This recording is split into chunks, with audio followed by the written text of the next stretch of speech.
కన్నడ నటి, రాజకీయ నాయకురాలు రమ్య మరోసారి తన వ్యాఖ్యలతో వార్తల్లో నిలిచారు.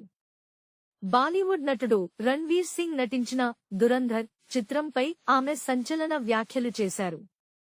ఈ సినిమా తనను తీవ్రంగా నిరాశపరిచిందని, చూస్తున్నంతసేపు నిద్ర వచ్చిందని ఆమె ఎద్దేవా చేశారు. ఈ మేరకు సోషల్ మీడియాలో పెట్టిన పోస్ట్ ప్రస్తుతం వైరల్ అయింది.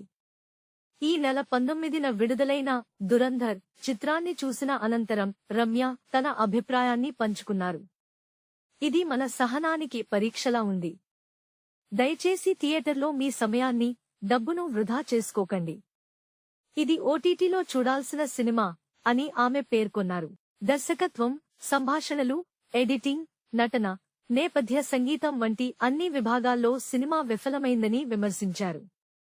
మార్చి 19న విడుదల తేదీ ఉందని బహుశా చిత్రబృందానికి ఎవరూ చెప్పలేదేమో అని వ్యంగ్యంగా వ్యాఖ్యానించారు.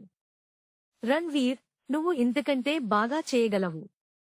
దర్శకుడు ఆదిత్య ధర్ జాతీయవాదం, ప్రాపగాండా నుంచి బయటకు రావాలి అని ఆమె తన పోస్టులో పేర్కొన్నారు. Please subscribe BCN channel. Please subscribe BCN channel.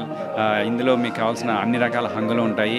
Hi, this is MM Sri Lanka. Please subscribe to BCN channel.